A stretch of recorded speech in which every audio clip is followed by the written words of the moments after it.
Bueno, pues buenas tardes. Bienvenidos al webinar sobre NMO seronegativa. Contamos con el doctor Gary Álvarez, que pertenece al servicio de inmunología, ¿no? ¿Lo he dicho bien? Neuroinmunología de Girona. Participa en numerosos ensayos clínicos, innovadores, terapias y demás. Entonces, el webinar se propuso con una serie de preguntas que han hecho miembros de la asociación para dirigírselas a él, y luego él en cualquier momento pues también que nos puede interrumpir, nos puede informar de cosas que se nos queden en el tintero, y así será un poquito la dinámica.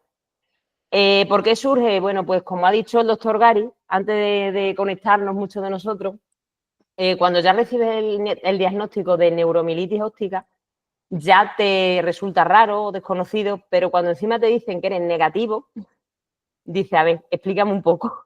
¿Tengo la enfermedad? ¿No la tengo? Y bueno, por ahí un poquito a raíz de esto surgió el webinar. Entre nuestros socios hay bastantes seronegativos, bueno, algunos poquitos.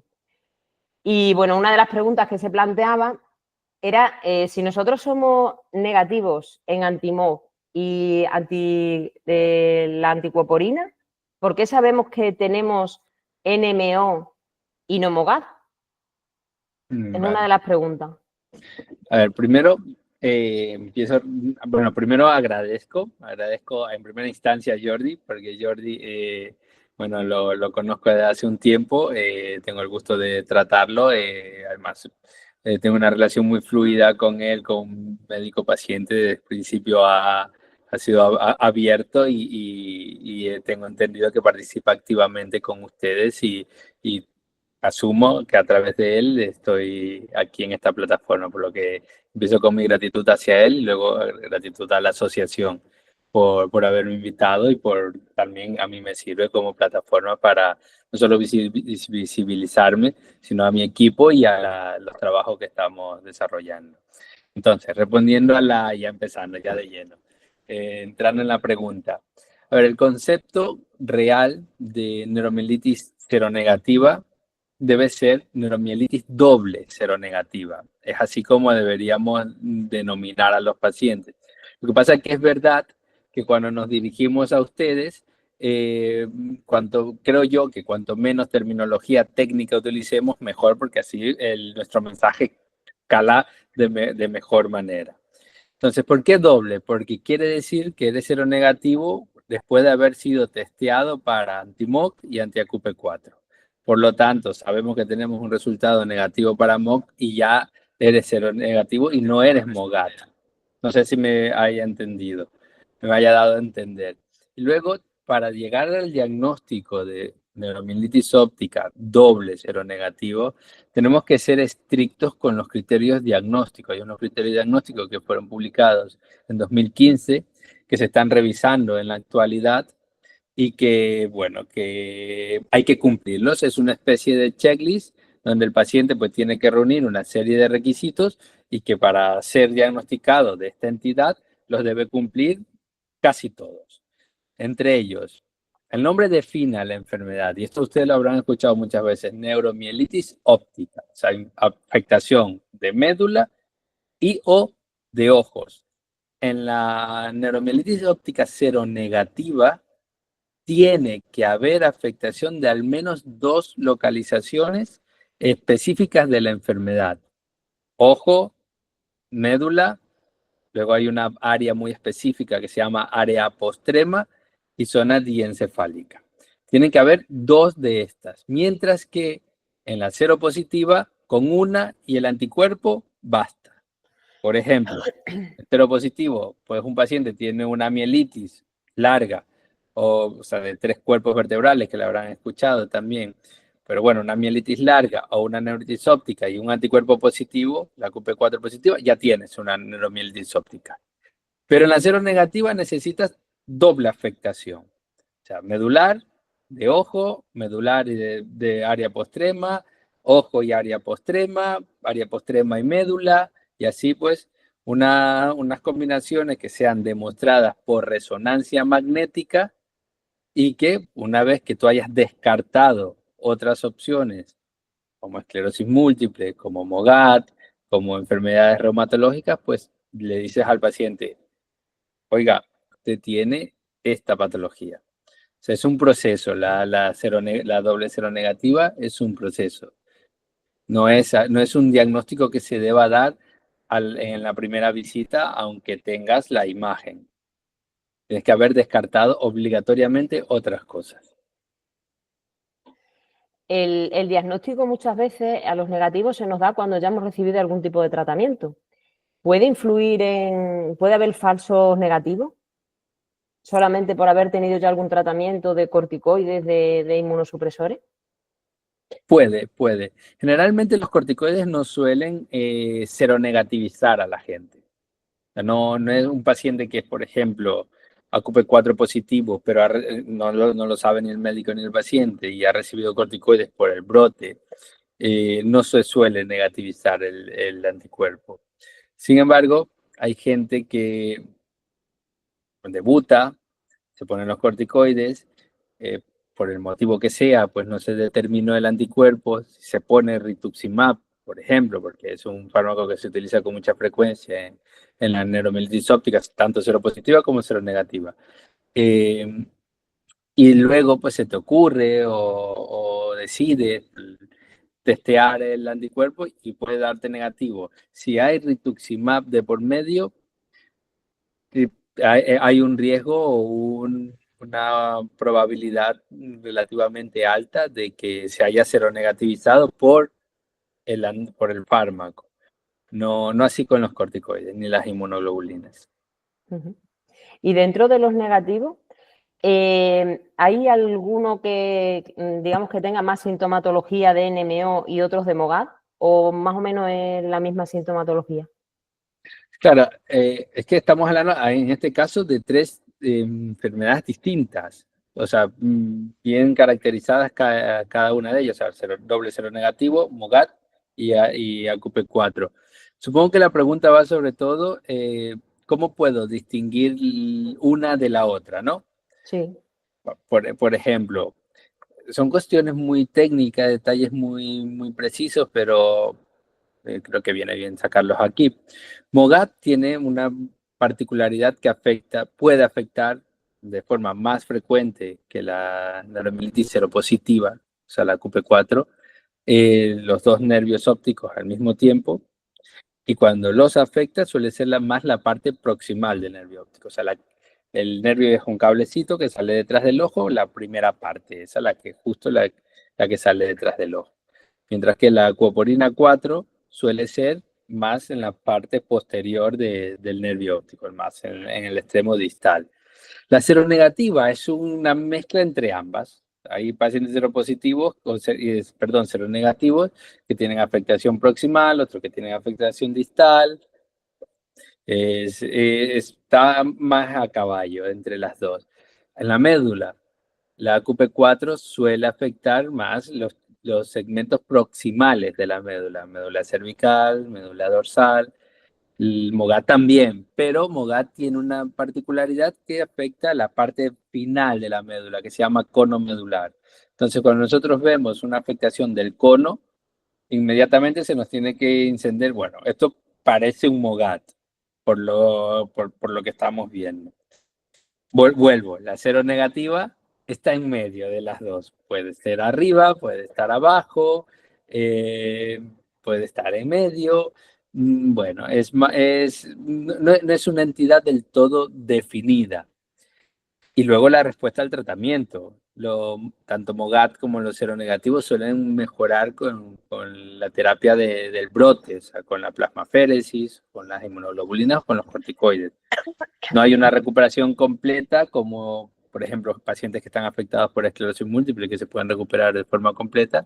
A los neuromielitis óptica o MOGAD les cuesta un poquito más recuperarse, pero estas dos, MOGAD y seronegativa, comparadas con la seropositiva, pues se recuperan un poco mejor. Las seropositivas tienen más probabilidad de secuela post-brote que MOGAD y seronegativo. Entonces, ¿se podría considerar una enfermedad distinta? Claro, A ver, Sí, sí, sí, es una enfermedad distinta, o por lo menos una enfermedad, parte de un espectro. Supongo que también habrán escuchado en varias sesiones que se llama el Sí, trastorno del espectro de la neuromielitis óptica. sí. Entonces, eso, hay un rango de pacientes con una serie de posibilidades en medio, entre los extremos, y bueno, lo que es un espectro.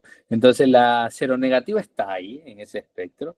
Es más, tiende a mejorar más, a recaer menos, a ser menos inflamatoria que la seropositiva, pero encuadrados dentro de una misma enfermedad. Pero ¿por qué también respondí que puede ser otra enfermedad? Porque a lo mejor o algún investigador o investigadora del mundo dedica su esfuerzo bueno, en investigar en seronegativo y termina descubriendo un anticuerpo. Entonces, ese anticuerpo definiría la enfermedad, así como pasó con Mogat. La gente de Mogat era neuromielitis óptica hasta que se descubrió el anticuerpo. Eran seronegativos hasta el año 2015 que se descubrió y hasta el año 2018 en que todo el mundo ya empezó a utilizar y a hablar de Mogat. Bueno, pues hasta antes del 2015, que eso ha sido hace relativamente poco, ¿eh? O sea, pues eran seronegativos y ahora son Mogat. Entonces, lo mismo, si aparece otro anticuerpo, pues ese anticuerpo definiría a la enfermedad, a esta posible nueva enfermedad. Entonces, más o menos, la siguiente pregunta va también relacionada, porque dice que si el ser negativo hace que los brotes sean más leves, dejen menos secuelas o se recuperen antes, que es lo que más o menos nos acaba de contestar, que por ahí se viene determinando también que eres negativo, ¿no? Sí, sí, es una pista, pero no hay que ser categóricos. En medicina en general no hay que ser categóricos, porque cuando nosotros leemos papers, estudios, hablamos siempre de porcentajes y nunca de porcentaje absoluto, 0 o 100%. ¿Eso qué quiere decir? Que no todos los seropositivos quedan con secuelas. Yo tengo pacientes seropositivos que están impecables, por poner un ejemplo. Y tengo Mogat que están con secuelas, por poner el otro extremo. Ujú. Entonces, siempre hablamos de porcentajes. Entonces, los seropositivos tienen más probabilidad de no recuperarse o de recuperación incompleta después de un brote, sí, más probabilidad. Pero puede haber quienes se recuperan. Lo mismo Mogat. ¿Tienen más posibilidades de recuperarse? Sí, pero puede haber también quienes no se recuperan. Y ya hemos dicho que no hay tratamiento específico para los seronegativos. Entonces, normalmente nos aplican rituximab. Cuando no funciona o deja de funcionar, tocilizumab. ¿Y hay alguna otra terapia? Aprobada no lo hay. Hay otras terapias que son tanto como Ritu como tocilizumab fuera de ficha técnica. Entonces habría micofenolato, habría azatioprina, habría ciclofosfamida o algún otro anticuerpo monoclonal más nuevo, alguno dirigido contra el complemento, que también en algún caso se ha ensayado o se ha probado en pacientes con neuromielitis óptica seronegativa. En el grupo sí que hemos hablado algunas veces de la aplicación de rituximab y en algunos hospitales, algunos profesionales lo ponen cada 6 meses, sí o sí. Algunos 2 aplicaciones cada 6 meses, que el otro día lo hablábamos con Noelia, que decíamos que era una barbaridad y a muchos de nosotros, yo pienso que por falta de conocimiento, pues quizás sí que durante varios años hemos tenido cada 6 meses 2 aplicaciones cada 15 días separadas. Eso, ¿hay alguna pauta que se deba seguir y algún sitio donde esté escrito lo que es para que no, que no se repita Mm. eso? No, es que no es mala práctica. O sea, no, ni siquiera la seropositiva tiene una dosis estandarizada de tratamiento para su uso. O sea, primero empezando por el simple hecho de que eh, el rituximab, tanto para seropositivo como seronegativo, se fuera de ficha técnica en las dos.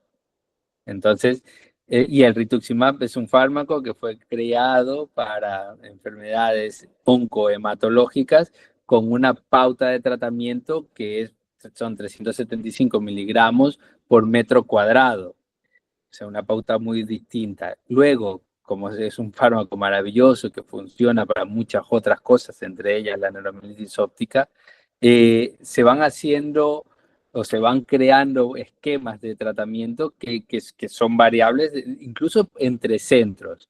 Dicho esto, hay gente que utiliza la pauta convencional, 375 miligramos metro cuadrado, y pone cada semana durante un mes y luego repite a los 6 meses. ¿Eso es incorrecto? No, eso es correcto.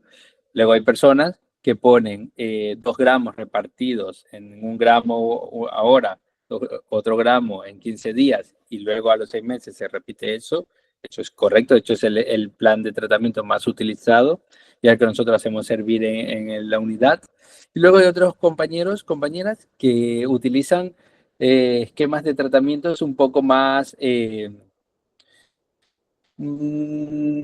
personalizados, por decirlo de alguna manera, que es empezar con dosis altas, es decir, los 2 gramos, al cabo de un tiempo reducir dosis y poner solo una única dosis de 500 miligramos y así ir tratando cada 6 meses de una dosis reducida. Y otros compañeros incluso un poco más audaces que ponen según niveles de un tipo de célula que el rituximab lo baja. Entonces dice, a lo mejor si el paciente no ha repoblado esta célula en 9 meses, no le trato. Y le trato al cabo de un año porque ya empezaron a salir las células.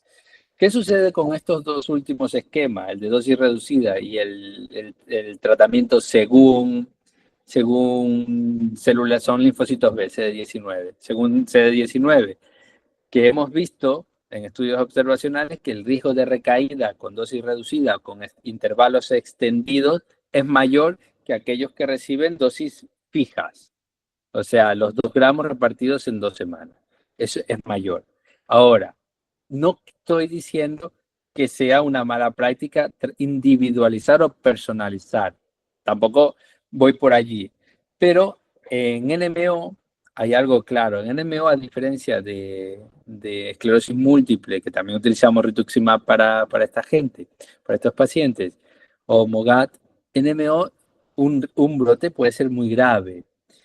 Y no nos podemos permitir o da temor utilizar esquemas laxos de tratamiento. ¿Me entienden? Ahora pongo el foco en seronegativos. En los seronegativos, como cuando estábamos hablando en plan informal, les decía, en seronegativos hay que periódicamente reevaluar el diagnóstico. No cada año, porque la medicina, al menos creo yo, desafortunadamente, cada año no se innova. Pero cada cierto tiempo hay que reevaluar el tratamiento, el diagnóstico, perdón. Entonces, pongo de ejemplo, y para eso es importante la investigación.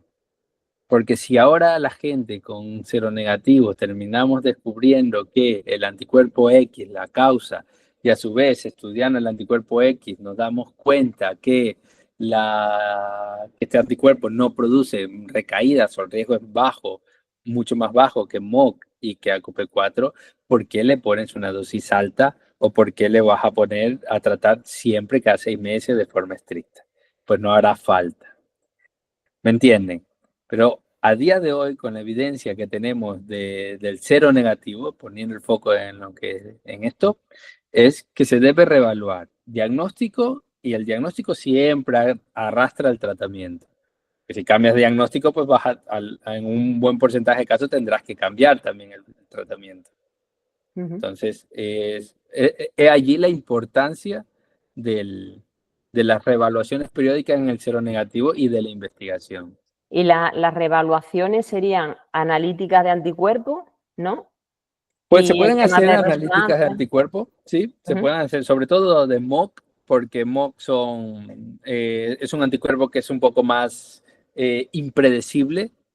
Es un anticuerpo que se puede seronegativizar incluso espontáneamente, se puede convertir en negativo.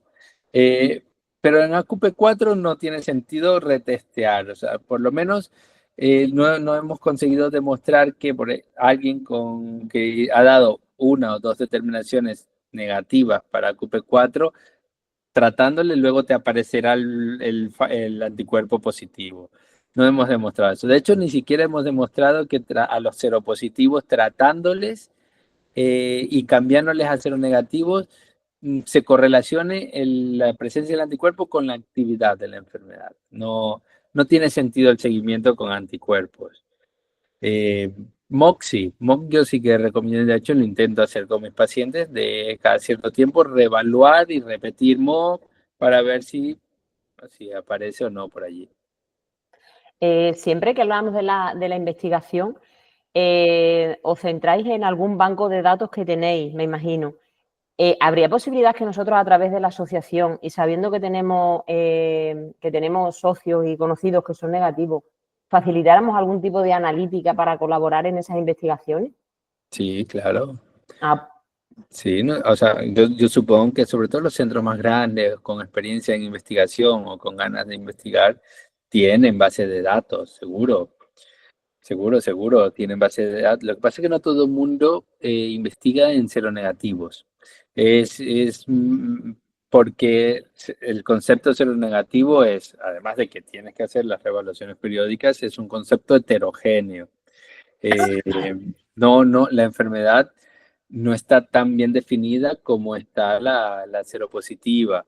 Entonces, cuesta más, todo que a mí me parece un campo fascinante de investigación, cuesta más que se dediquen esfuerzos, que se dediquen recursos en investigar en seronegativos.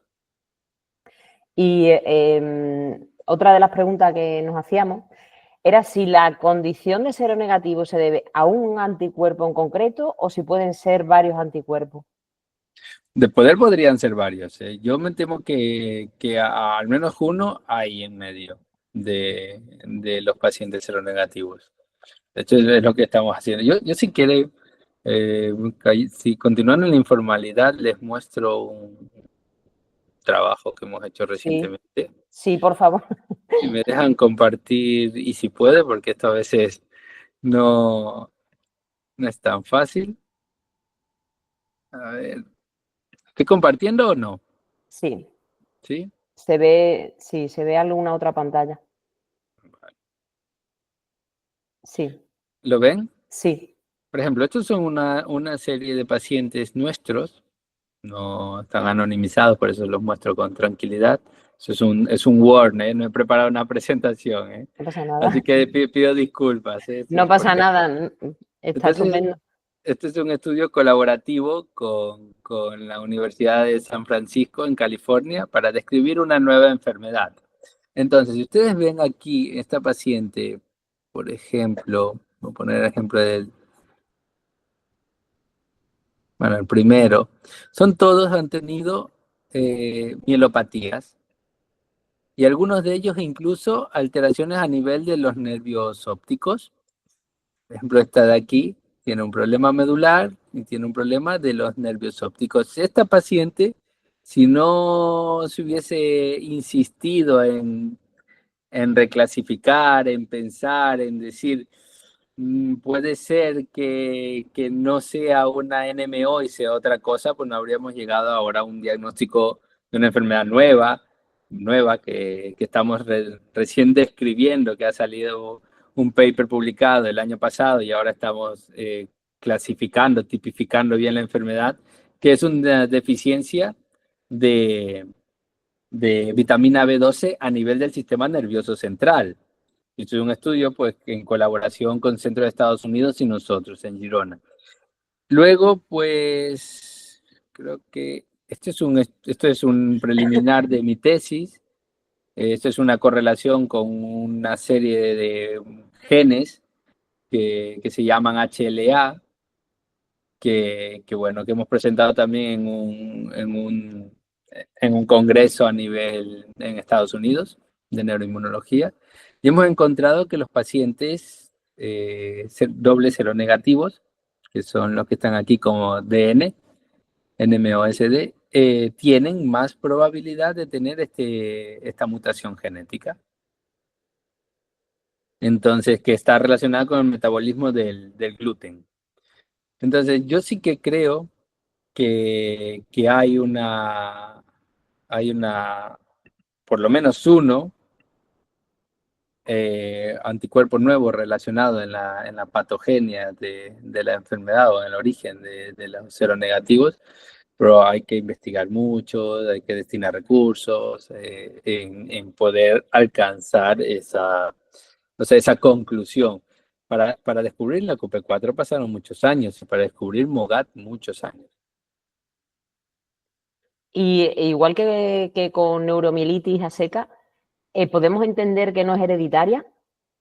Sí, sí. La negativa tampoco es hereditaria. Si es inflamatoria, no es hereditaria. Que Vale. haya una base genética no quiere decir que sea hereditaria.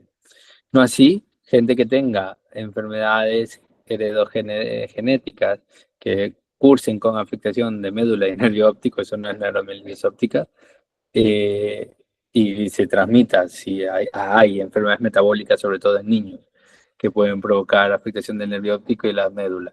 Pero eso no es una NMO.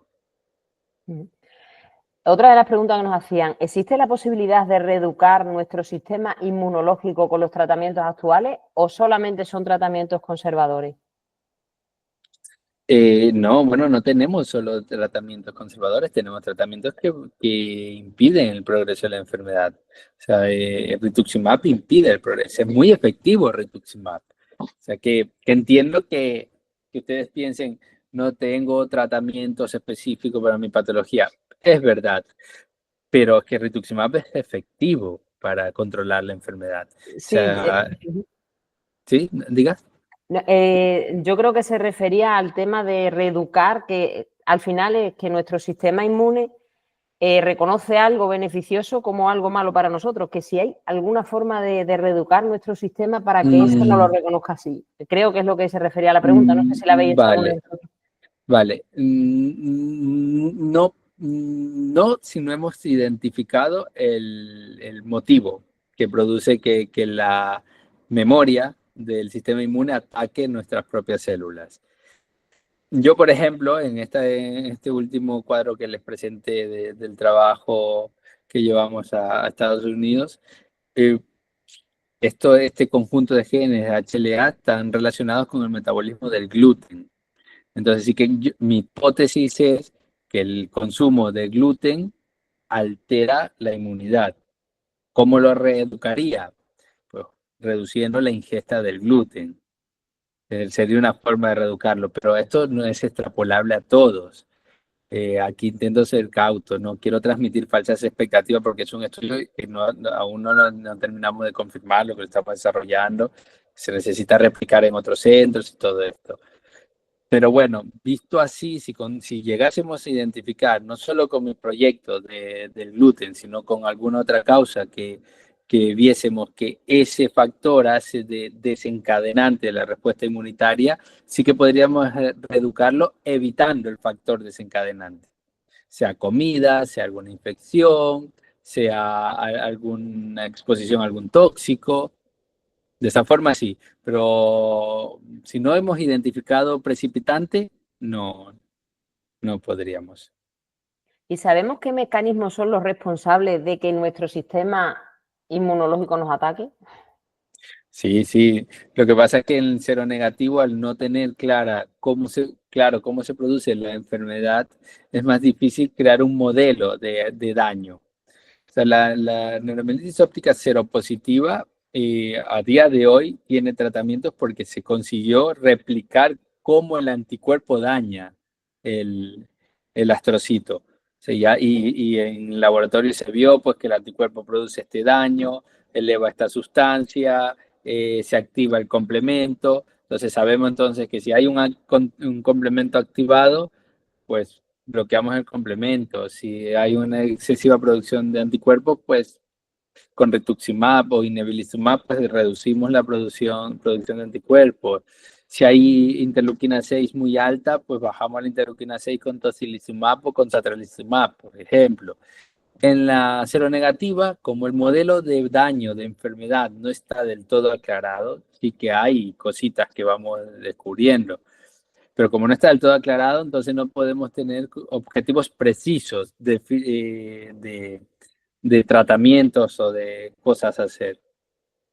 Y sabemos, ya que se lleva varios años con rituximab, tocilizumab, ¿sabemos efectos ya un poco más a largo plazo, efectos secundarios que aparte de la bajada de defensa y tal? ¿sabemos algún efecto a largo plazo que pueda tener? ¿En general o en seronegativos? Bueno, En ya que general. estamos en general y en En seronegativo, general. ya que Sí, estamos. sí, sí. Cada vez conocemos más complicaciones derivadas del uso crónico de este tipo de fármacos. Todo y que son fármacos que tienen un perfil de riesgo-beneficio que los beneficios superan con creces los riesgos. Ujú. Pero sí, ya cada vez conocemos más, sobre todo en pacientes que con, con esclerosis múltiple, que son mayoría, que van tratados con este grupo de fármacos también, y vamos viendo alguna complicación, no solo infecciosa, como comenta, sino una complicación que se llama colitis inmunitaria o neumonías organizadas, que no son complicaciones infecciosas, pero que son, bueno, complicaciones o efectos adversos del uso de anti-CD20, pues rituximab pertenece a un grupo de fármacos que se llama anti-CD20, después durante un largo plazo, durante la exposición de mucho tiempo. ¿Y algo que pudiera evitarlo?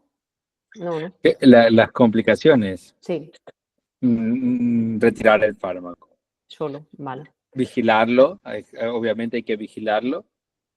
Por ejemplo, pues esto yo creo que todos los centros lo hacen, ir vigilando ciertos niveles de células, de inmunoglobulinas en las analíticas. Entonces, cuando tú vas viendo ciertas variaciones que te llaman la atención, pues puedes o bajar dosis o parar una dosis, pasear el tratamiento, bueno, con la intención de no hacer daño. Pero así prevenirlo, no, pero vigilarlo sí, se debe hacer, de hecho. Y algún así, vamos a repasar un poquito los controles que tenemos que tener, que yo creo que valen tanto para los negativos como para los positivos, por si a alguno de nuestros especialistas se le olvida algún control que tengamos que pasar, que ya son muchos, pero por si acaso No hay creo, alguno que no se nos creo escape. no creo que se olvide. Los controles son, o sea, unos son relacionados con la enfermedad y otros son relacionados con el fármaco. Los que son relacionados con la enfermedad, pues son las visitas médicas, pueden ser cada 6 meses, creo que no creo lo regular es que sean cada 6 meses, si no hay complicaciones, si hay sospecha de brote o algo, pues adelanta la visita para valorar el potencial brote. Los controles radiológicos, estos a diferencia en la NMO, seropositiva o seronegativa, a diferencia de la esclerosis múltiple, se puede ser un poco más laxo en vigilar anualmente la resonancia magnética. Yo lo hago con mis pacientes.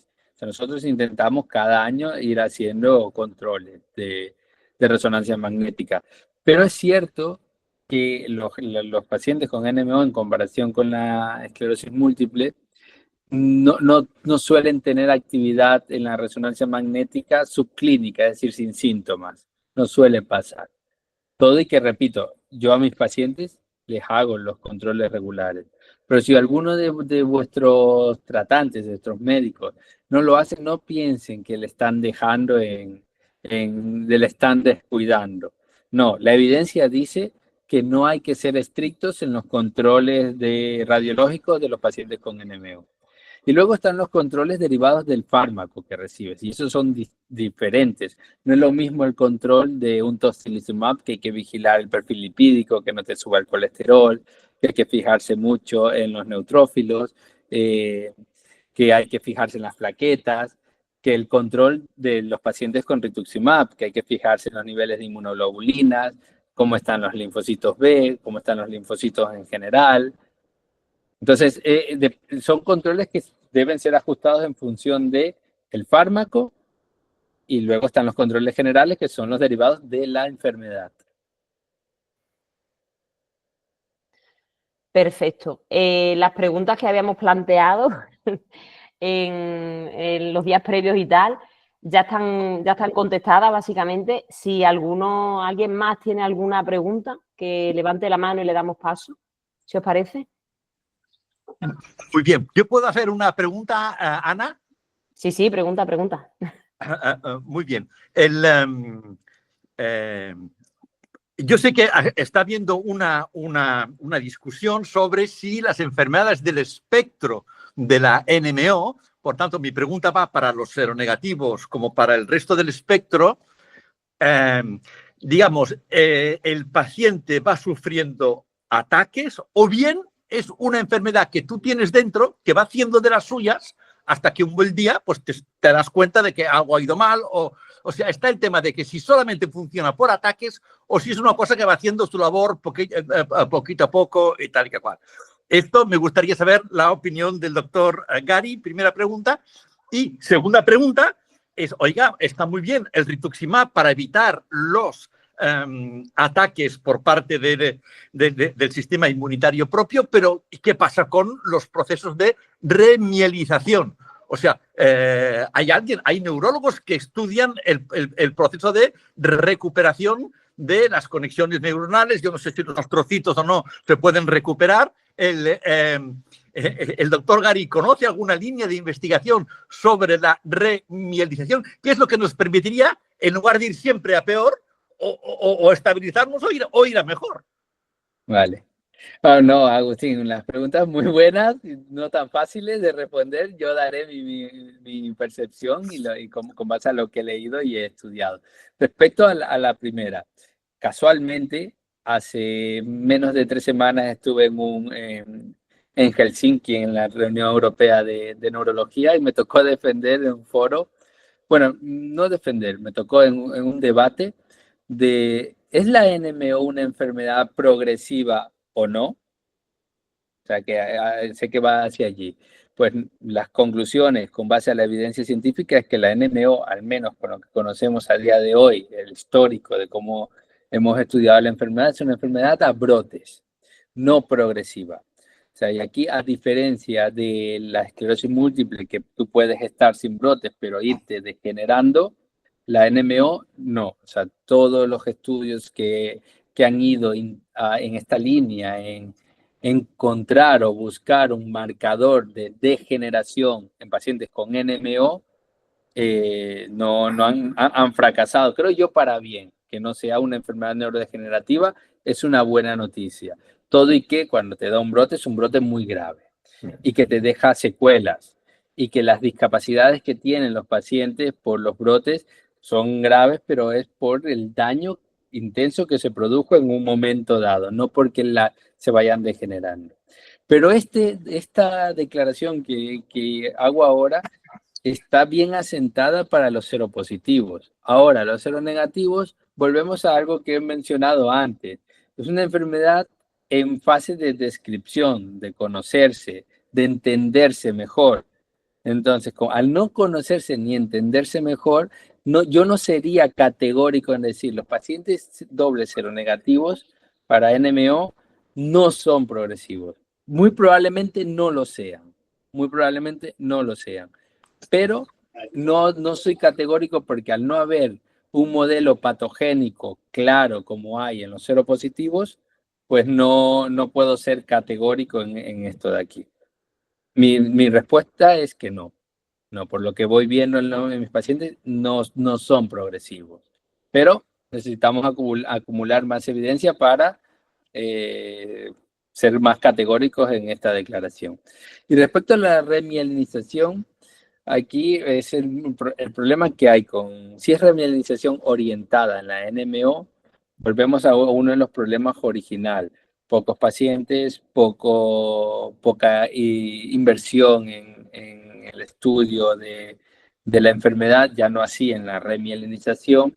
Entonces, hay pocos estudios y pocas líneas de investigación en remielinización de NMO. Sí que hay en remielinización en esclerosis múltiple. A día de hoy, la remielinización en la esclerosis múltiple ha fracasado.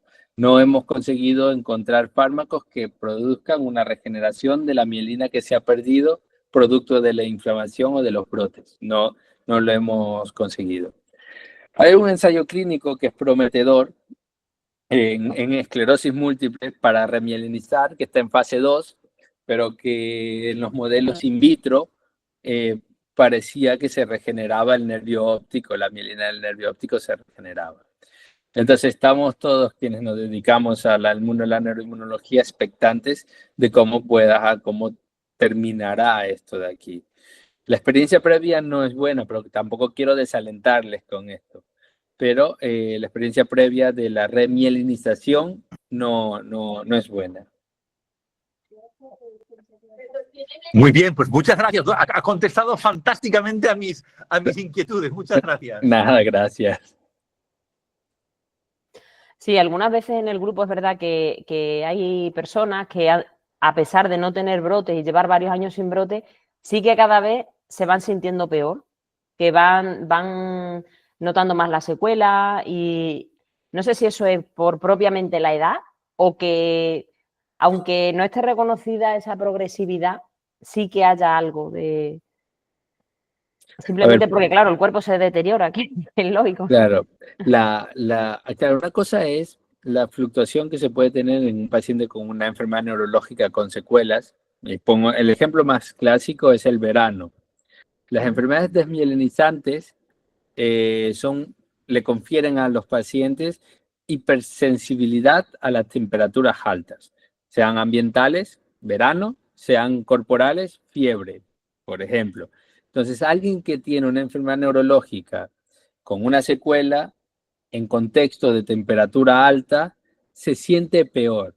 Pero eso no es progresión, eso es un déficit que se ve empeorado por un precipitante externo. Ahora, precipitantes externos pueden ser varios. Este es el ejemplo más clásico, pero si te da otra enfermedad, independientemente de cuál sea, y tu cuerpo lo siente, pues tú te sentirás peor de tus secuelas. Si te diagnostican diabetes y tienes la azúcar alta, pues tu cuerpo experimentará un empeoramiento de esa secuela. Si te ponen algún fármaco nuevo que no toleres, pues esa secuela empeorará. Si te da fiebre, si te da un constipado, cosas así. Pero eso no es progresión. Eso es sobre una secuela existente, los pacientes pues se sienten peor debido a un daño, a un precipitante externo. No es que el cerebro o el sistema nervioso se esté degenerando. Pero vuelvo a la respuesta inicial. No soy categórico, soy cauto a la hora de decir que los pacientes seronegativos no son progresivos. O sea, yo creo que no, pero hay que ser cautos en hacer una declaración porque primero hay que entender bien la enfermedad para poder decir si funciona de esta forma o no. Muchísimas gracias. Y una cosita, el hecho también de sentirse peor no puede ser debido a la falta de neurorehabilitación, porque no, es verdad que claro. yo me doy cuenta que tenemos muchos pacientes que se sienten peor, pero son pacientes a los que se dio un diagnóstico, pero que no, detrás no hay un seguimiento a nivel de neurorehabilitación, bueno, a nivel cognitivo, de memoria.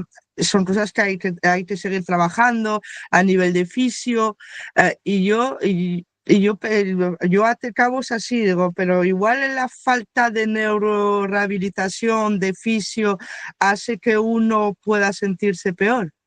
Sí, claro. Claro. O sea,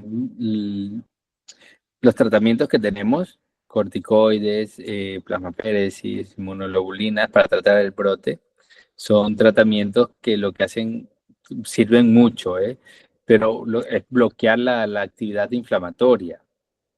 Pero el daño que ya ha producido la enfermedad, la actividad inflamatoria, la secuela, el único tratamiento para rehabilitar, y el nombre ya lo dice, esa secuela es la terapia física, es la rehabilitación. O sea, no es poniéndote corticoides que te voy a devolver la fuerza, te quitaré la espasticidad, te devolveré la sensibilidad o mejoraré tu marcha. Hay gente que desinflamando se recupera, pero si ya se ha producido un daño y no hay recuperación con las terapias, los tratamientos, el tratamiento rehabilitador es piedra angular en esto. Sí, yo pienso que un poco estamos obligados a llevar una vida más sana de lo normal, por si viene un brote que te pille preparado y que te recuperes cuanto antes. Estamos obligados, sí. Es que es obligatorio, o sea, tú tienes que llevar un ritmo de vida, ejercicio, rehabilitación, la mente, que esté todo en consonancia y si viene el brote, pues bueno, por lo menos que te pille en condiciones. Sí, sí, sí, tal cual. Sí, sí. Es así, es así. Cuanto más preparado esté el cuerpo, pues mejor, mejor para sí, nunca lo había enfocado de esa manera. Estamos obligados a vivir sano, pero sí. A ver, Sí, todo en sí, general, pero es la solución. al final es la conclusión que tenemos siempre. El problema es que esa conclusión que tenemos tendrían que ser los mismos especialistas que derivarán a los pacientes con una recomendación de lo que... A ver, yo siempre digo, yo estoy entre algodones porque estoy a nivel pediátrico. Y a nivel pediátrico el trato es totalmente distinto. La nena salió del hospital, ya tenía médico rehabilitador, ya tenía sesión con el urólogo, ya, es decir, que ya tenía ella sus pautas para pues mantener bien el cuerpo fuerte por si le diera otro brote. Pero creo que también esa es la clave, que cuando se dé un diagnóstico de NMO se avise, pues se derive a los especialistas y se diga, pues mira, una dieta antiinflamatoria, ejercicio, fisio, porque hay mucha gente que sale de ahí con un diagnóstico, con un tratamiento, pero luego detrás no hay recomendaciones ninguna. Ten en Y cuenta, nos damos cuenta que es muy importante, es muy importante. ten en cuenta que el tema de los corticoides al final te afecta mucho a los huesos. Si tus huesos no están en condiciones, al final sufres las consecuencias. Eso es así. Sí, sí, quita calcio de los huesos, sí, no es recomendable el uso crónico de corticoides. Y antes hablaste del efecto de rituximab a largo plazo. ¿Existe un estudio en los niños? Porque a mí es algo que me preocupa muchísimo. A ver, mi hija lleva 6 años ya de rituximab encima a demanda de linfocitos. Ahora estamos cada 4 meses. Y quería saber si los efectos secundarios son los mismos que en adultos o si se ha visto que en niños o lo toleran mejor o al contrario hay que vigilar otras cosas distintas. No, lo toleran mejor, pero también la enfermedad. Entonces, probablemente por eso haga una pauta más corta, que cada 4 meses, cuando lo regular es cada 6. Y los efectos adversos son los mismos que en adultos, son dosis acumuladas en realidad. Y el problema de los niños, entre comillas, no entre comillas, el problema de verdad es que crearon una expectativa de vida muchísimo más larga, entonces el tiempo de exposición en una enfermedad incurable es mayor. Eh, entonces es el hándicap del niño que arranca con una enfermedad que tú la puedes controlar, pero le estás dando dosis repetidas de un fármaco a alguien que tiene una expectativa de vida muy larga. Y entonces el riesgo de efectos adversos derivados del uso crónico son mayores en ellos. Ese es Sí, es la conclusión que sí. A ver si encuentran ya un tratamiento distinto a más largo plazo, no sé, a ver si se hace algo, porque ya son muchos años y es mucha dosis, las cosas como son. ¿Dónde le tratan? Si se puede saber. Bueno, el seguimiento lo tenemos aquí en el tratamiento y todo en Asturias, en el Hospital Central de Oviedo, y luego en el San Juan tenemos cada año es donde le controlan los anticuerpos. Vale. Y le van poniendo rituximab cada 4 meses en función de ese 19. Sí, sí, no, y repobla muy rápido encima. Repobla muy rápido, claro. Pero no ha vuelto a tener brotes. Sí, con el rituximab sí los tuvo y ahora está con rituximab y inmunoglobulinas, con los dos a la vez. Ya. Que tienen los niños formas activas de la enfermedad. Son formas A ver, activas. que yo entiendo, son niños. Y la base de un niño, como decimos siempre, el niño coge un catarro, está mal durante tres días y tú lo coges, estás mal 15 días. Es decir, que los niños tienen un sistema inmune por lógica más fuerte que Muy los activos. adultos. A él, que dentro de que cabe es lo bueno. pero cuando hablamos de sistema de enfermedades autoinmunitarias, no sé si es tan bueno tenerlo tan fuerte. Sí, sí. Y la diferencia sobre qué actúa rituximab y sobre qué actúa tocilizumab, porque, por ejemplo, en mi caso, soy negativa, dejó de funcionarme rituximab porque a pesar de estármelo administrando, sí que tuve algún brote y enseguida me dijeron que no se arriesgaban y que me cambiaban a tocilizumab. Sí, hay diferencia, el mecanismo de acción es totalmente distinto. Ahora, la eficacia, no hay un estudio comparativo que diga uno es más eficaz que otro. El problema. Lo que pasa es que rituximab es más asequible, es más barato, es muy bueno, entonces se utiliza como primera línea. Entonces vamos de entrada con rituximab. Y tocilizumab, tampoco es que sea mucho más caro comparado con lo que están aprobados para los seropositivos, y se reserva como si falla a rituximab. Entonces hay como esa forma de hacer no avalada claramente por perdón, por la evidencia científica y seguimos esa inercia, ¿no? Si falla el anti-CD20, en este caso rituximab, me voy a un anti-IL6, tocilizumab. Todos lo hacemos, ¿eh? Eso es una forma de hacer en el mundo, pero no es porque haya habido un estudio comparativo rituximab versus tocilizumab y tocilizumab salió superior. No es por ese el motivo, no es por eso el motivo. Yo es que, por ejemplo, fijándome en el caso de Noelia, digo, no sé, a lo mejor si le cambiaran, ganaba un poquillo en calidad de vida la criatura. No, tocilizumab es cada mes. Sí, bueno, sí, también esa es otra. Sí, sí, no, esa no, otra. no. A ver, No, pero no. que por lo menos que sabe, yo qué sé, que te da una seguridad de que no vas a tener brote, supuestamente. Sí, pero bueno, a ver, cuando hablamos de niños hablamos de hay otra barrera, que no se ensayan con los niños, ¿no? Exacto, exacto. Hasta que no lleguen a los 12 años, no, los niños a nivel de tratamiento es todo muy limitado.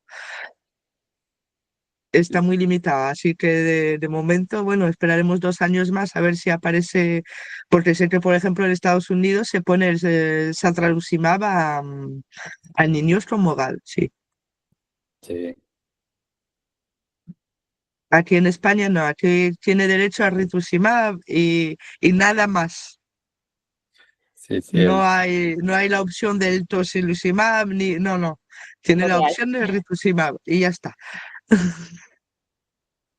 Sí, sí. ¿Tenemos alguna pregunta más que queramos hacer?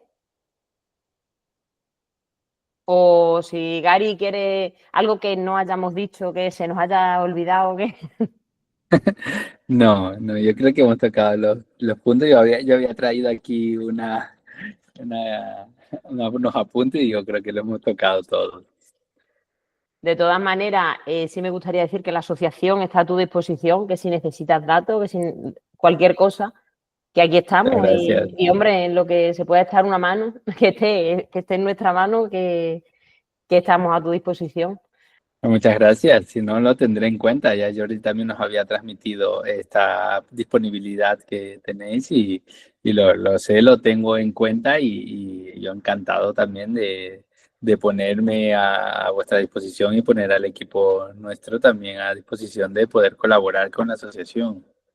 Y que no son todos los médicos especialistas igual, que no son todos tan accesibles, aunque sí que nos tratan bien, pero les cuesta dar el paso de ponerse enfrente de una cámara y a ver qué me preguntan. Entonces, de agradecer y mucho. Nada, gracias a ustedes, de verdad. Y gracias, Jordi. Noelia, como presidenta de la asociación, ya sí. Sí, pues quería eso, pues lo mismo, agradecer. Yo creo que ha sido muy bueno hacer ese webinar por eso, porque no se suele hablar de los dobles y los negativos y, y creo que hay que dar visibilidad y hay que ayudar en todo lo que se pueda. A ver, como digo yo, a veces sin muestras no hay estudio. Y si no se consigue, ya es complicado juntar a pacientes de NMO positivo de MOGAD, pues imagínate la complicación cuando hablamos de NMO doble seronegativo. Encontrar el paciente es muy complicado y yo creo que nuestro trabajo con la asociación es poner a disposición y eso es que los médicos, los especialistas que lo estudian sepan que si necesitan muestras para banco de estudio y que aquí estamos. Y agradecer muchísimo a Nari por haberse prestado sin tener que insistir ni que rogar, haber estado ahí dispuesto a... Y yo siempre lo agradezco, la sencillez al hablar, la facilidad de entendimiento, que viene muy bien, porque bueno, hablamos de temas que las palabras son muy complicadas, el entender cómo funciona todo es muy complicado, y cuando se nos explica así de esta manera, pues como digo, se nos encienden bastante luces diciendo, bueno, ahora entiendo el porqué de esto, así que agradecerte de verdad y esperamos que cuando hagamos el encuentro médico-paciente podamos contar con tu presencia porque vas a estar invitado sin problema. Sí. Muchas gracias. Y además muchas también gracias. Invitarle a participar en nuestra web, que está recién estrenada, que la hemos Vale. inaugurado hace poquito, y si él quiere participar de alguna manera, incluir algún artículo, que estamos totalmente abiertos y encantados de recibirlo. De acuerdo, perfecto, ya lo tengo en cuenta. Si me pasan el enlace, si no ya los stalkearé por las redes sociales o por el internet. Ahora mismo. Y encantado, ¿no? Yo me pongo también a vuestra disposición, como he dicho antes, y cuando hagan esta reunión médico-paciente, si la agenda me lo permite, con mucho gusto estaré por Barcelona, hemos dicho, ¿no? Que sí. El 3 de octubre. Perfecto. En el chat tenéis, los demás ya más o menos lo conocemos, el enlace a la página web. Y nada, pues muchísimas gracias a todos y que encantado de haber participado en el webinar. Y Jordi, muchas gracias por facilitarnos también el contacto. Nada, gracias a ustedes.